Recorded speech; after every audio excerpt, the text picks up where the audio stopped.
Hey, you got a minute? Let's talk about the First Amendment to the Constitution. The First Amendment doesn't give you anything.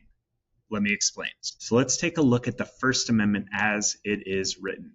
So it says, shall make no law respecting an establishment of religion or prohibiting the free exercise thereof, or abridging the freedom of speech, or of the press, or of the right of the people peaceably to assemble and to petition the government for a redress of grievances.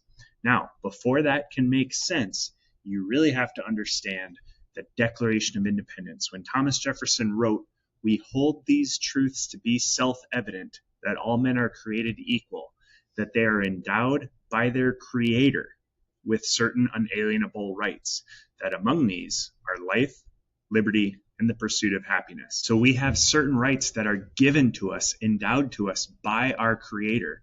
So the First Amendment doesn't give you any rights. You are given those rights by your Creator. You have Creator-given rights that are protected by the First Amendment. Now, the First Amendment, the first 5 words says, Congress shall pass no law. And then it goes on to explain what it shall not do. It shall not pass any laws respecting an establishment of religion or prohibiting the free exercise thereof. That means Congress will never tell you that you have to be a certain religion, and they'll never tell you that you're not allowed to be a certain religion.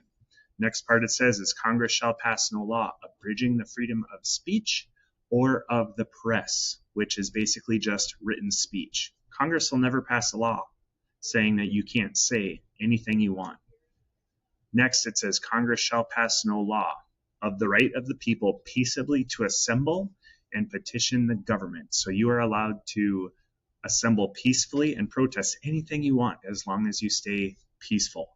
Once you start destroying property or hurting people, that Creator-given right is no longer protected. And also to petition the government.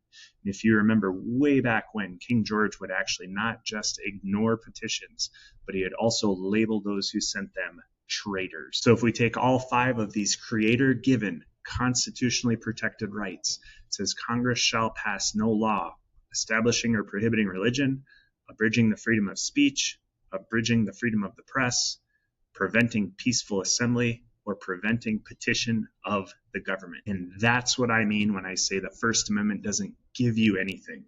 You have Creator-given rights. The First Amendment protects those rights by explaining what Congress will not do. Time's up.